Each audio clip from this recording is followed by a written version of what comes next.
तो हे प्रोग्रामर्स, तो कैसे हो आप सब और कैसे चल रही है आपकी programming. Welcome to the new video. और आज की जो वीडियो है वो पाइथन प्रोग्रामिंग की 5वीं वीडियो होने वाली है। और अगर इससे पहले की 2 वीडियो, देखो 4 वीडियोज़ आई हैं, लेकिन इससे पहले की जो 2 वीडियोज़ आई हैं, तीसरी और चौथी, उन दोनों को देख लो इस वीडियो से पहले, वरना कुछ नहीं समझ में आएगा इस वीडियो में। आज की इस वीडियो की बात करें तो इस वीडियो में हम इफ़ एलाइफ एल्स का यूज़ करके एक सिंपल पाइथन कैलकुलेटर बनाने वाले हैं। मैं इसको पिछली वीडियो में ही देने वाला था आप लोगों को बनाने के लिए, बट मैंने नहीं दिया, इसलिए मैंने सोचा कि आज की इस वीडियो में हम इसको बना के देखते हैं। और जो भी एरर आएगा, एरर नहीं आने वाला, क्योंकि मैं सिंपल वे में समझा दूंगा कि क्या कैसे हो रहा है, तो आप समझ पाओगे। और अगर आपको एरर आता है तो आप मेरे को कमेंट्स में या टेलीग्राम पे पूछ सकते हो। टेलीग्राम की लिंक डिस्क्रिप्शन में दी हुई है। तो अब इस सिंपल कैलकुलेटर को बनाने के लिए चलो चलते हैं अपने मोबाइल स्क्रीन के ऊपर।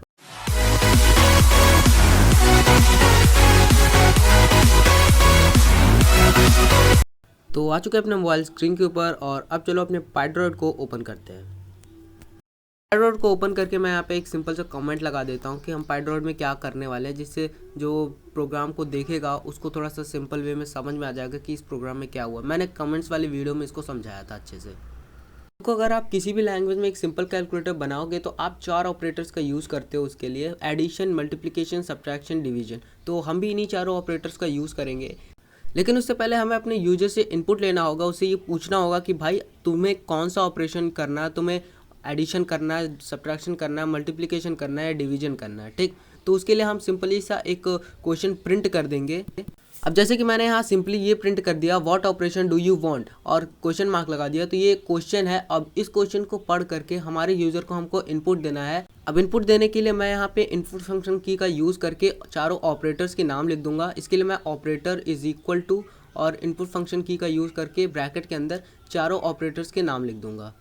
सॉरी, मैं यहाँ पे साइन का यूज़ कर रहा हूँ, आप चाहो तो नाम भी लिख सकते हो, बट आगे जब आप इफ़ और एल्स का यूज़ करोगे तब आपको साइन ही लगाना होगा। चारों ऑपरेटर्स को एंटर करने के बाद मैं इसको एक बार रन करूंगा और एक बार इनपुट करके देखूंगा कि क्या हो रहा है। देखो अभी मेरे को यहाँ पे पूछ रहा है enter either addition, subtraction, multiplication, division. तो मैं यहाँ पे सिंपली एडिशन का साइन लगाऊंगा और उसके बाद एंटर कर दूंगा। तो देखो अभी यहाँ पे प्रोग्राम फिनिश हो गया, क्योंकि हमने अभी तक सिर्फ इतना ही प्रोग्राम लिखा है। अब आगे बढ़े तो अब ये चीज़ आप पे डिपेंड करती है कि आप कितने नंबर को कैलकुलेट करने वाला प्रोग्राम बना रहे हो। मैं यहाँ पे सिर्फ 2 नंबर को कैलकुलेट करने वाला प्रोग्राम बना रहा हूँ, इसलिए मैं यहाँ पे यूज़र से सिर्फ 2 ही नंबर लूँगा। तो चलो सबसे पहले पहला नंबर का प्रोग्राम लिख लेते हैं कि पहला नंबर को आपको कैसे लेना है अपने यूज़र से। ये इसमें भी आपको इनपुट फंक्शन की का यूज़ करना है, बट स्टार्टिंग में आपको फ्लोट फंक्शन की का भी यूज़ करना है, क्योंकि आप यहाँ पे फ्लोटिंग वैल्यू लोगे, ना कि कोई स्ट्रिंग वैल्यू लोगे। As you can see here कि मैंने यहाँ पे इनपुट फंक्शन की का यूज़ किया और फ्लोट फंक्शन की का भी यूज़ किया है। और अब मैं यहाँ पे एंटर फर्स्ट नंबर लिख दूंगा, और इसको पढ़ करके आपके यूज़र को आपको फर्स्ट नंबर देना है, यानी कि जो भी फर्स्ट नंबर वो कैलकुलेट करना चाहता है वो फर्स्ट नंबर देना है। अब N2 लगा करके मैं वही चीज़ फ्लोट और इनपुट लगाऊंगा और उसके बाद एंटर सेकेंड नंबर लिखूँगा।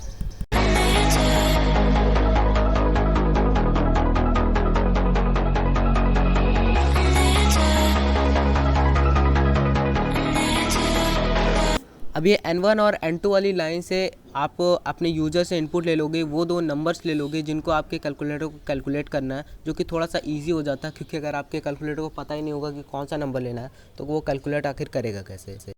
अब हम यहाँ पे इफ़ एलाइफ और एल्स का यूज़ करेंगे और एक और प्रोग्राम लिखेंगे, और ये जो प्रोग्राम हम इफ़ एलाइफ और एल्स का यूज़ करके लिखेंगे ये बहुत ज़्यादा इंपॉर्टेंट होगा।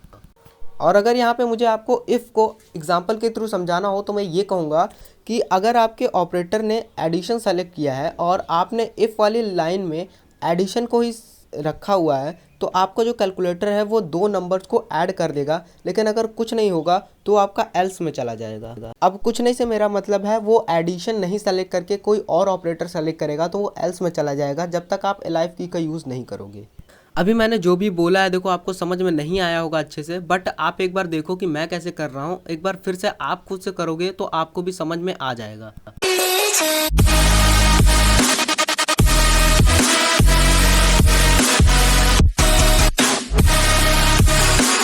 ये जो ऑपरेटर वाली लाइन है इसमें आपको डबल इज इक्वल टू लगाना है, और साथ ही साथ ऑपरेटर के बाद आपको कॉलन लगाना है, वरना एरर आएगा। आपका जो ऑपरेटर वाला साइन है उसको आपको स्ट्रिंग में रखना है, ना कि ऐसे ही रखना है। तो ये सारी चीज़ों का ध्यान देना पड़ेगा आपको। और अब गाइज ये जो मैं प्रिंट वाली लाइन लिख रहा हूँ, ये लाइन को ध्यान से देखना, क्योंकि इस लाइन में बहुत ज़्यादा एरर आ जाते हैं, क्योंकि कॉमास आप लोग कई बार गलत लगा देते हो, इसलिए कॉमास को ध्यान रखना। मैं क्या लिख रहा हूँ, N1 लगाया, फिर कॉमा लगाया, फिर ऑपरेटर लिखा और फिर कॉमा लगाया, और फिर N2 लिखा और फिर कॉमा लगाया, ठीक। और फिर एक स्ट्रिंग क्रिएट करूँगा जिसके अंदर मैं इज़ इक्वल टू का साइन लगाऊँगा, और फिर उस स्ट्रिंग के बाद मैं फिर एक कॉमा लगाऊँगा, और फिर N1 और ऑपरेटर जो है हमारा एडिशन का साइन है N1 प्लस, और फिर N2 लिखूँगा। और ये वाली लाइन बहुत ज़्यादा इंपॉर्टेंट है, कॉमास का ध्यान बहुत ज़्यादा रखना पड़ेगा।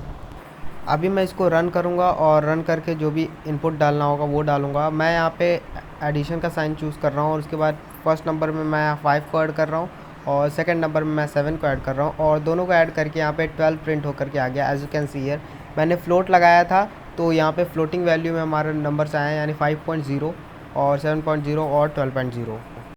तो गाइज़ अब मैं यहाँ पे अलाइव का यूज़ करके बाकी के जो 3 ऑपरेटर्स बचे हुए हैं, सब्ट्रैक्शन, मल्टीप्लिकेशन, डिवीजन, उन तीनों का सिंटैक्स भी यहाँ पे लिख लूँगा। और यहाँ पे सिर्फ मुझे अलाइव का यूज़ करना है, अलाइव को पुट करना है इफ़ की जगह पे, बाकी सारा सिंटैक्स सेम रहेगा।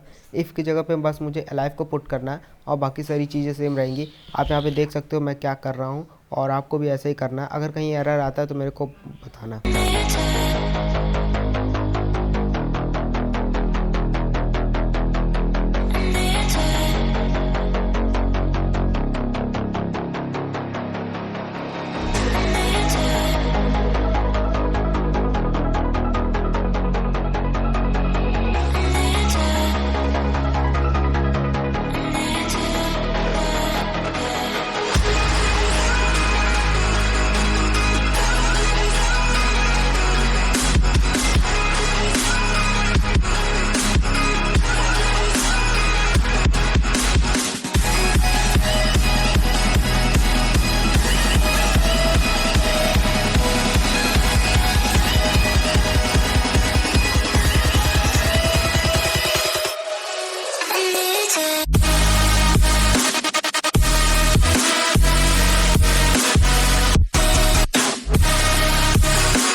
तो यहाँ पर हमने अलाइव का यूज़ करके बाकी के तीनों ऑपरेटर्स का सिंटैक्स भी लिख लिया है, जो कि सब्ट्रैक्शन, मल्टीप्लिकेशन और डिवीजन के सिंटैक्स थे, उनको हमने लिख लिया है। अब हम एल्स का यूज़ करेंगे, एल्स फंक्शन की का यूज़ करेंगे, क्योंकि कई बार होता है कि आपका जो यूज़र है वो गलत इनपुट डाल देता और फिर वो कन्फ्यूज़ हो जाता कि भाई कुछ शो क्यों नहीं कर रहा। अगर गलत इनपुट है तो इनवैलिड शो करना चाहिए। तो एल्स का यूज़ करेंगे कि अगर आपके यूज़र ने गलत इनपुट डाल दिया है तो यहाँ पे आपको इनवैलिड ऑपरेटर शो हो जाएगा कि आपने जो ऑपरेटर चूज़ किया, जो आपने ऑपरेटर सेलेक्ट किया है वो आप एक इनवैलिड ऑपरेटर है, और आपको एक वैलिड ऑपरेटर सेलेक्ट करने की ज़रूरत है।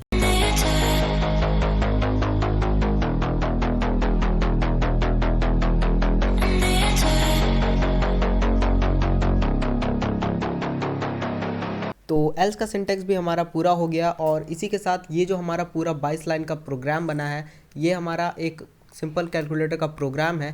अब मैं इस प्रोग्राम को रन करूंगा और बारी बारी से जितने भी ऑपरेटर के सिंटैक्स बनाए हैं उन सबको टेस्ट करेंगे कि सारे के सारे प्रोग्राम जो हमने बनाया है वो सही से वर्क कर रहा है या फिर नहीं कर रहा है।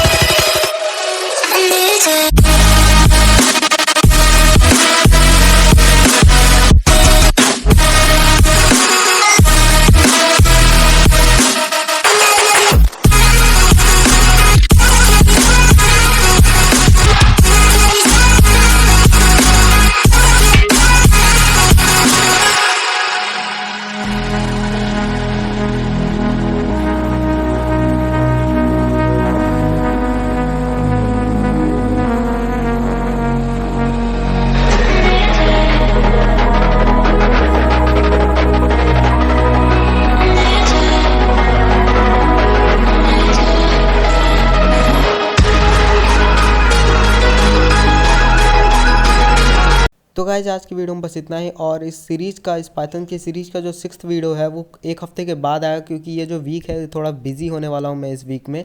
तो इस वीक के बाद 6th पार्ट आ जाएगा, तो उसके लिए चैनल को सब्सक्राइब करके बेल आइकन दबा देना। तो गाइज जाते जाते अगर आपने इंस्टाग्राम पे मुझको फॉलो नहीं किया तो फॉलो कर लो, उसकी लिंक डिस्क्रिप्शन में है, और टेलीग्राम को ज्वाइन करना मस्ट है तो उसको भी ज्वाइन कर लो, उसकी भी लिंक डिस्क्रिप्शन में है। तो मैं मिलूंगा आपसे अगली वीडियो में। Till then take care, bye bye. है।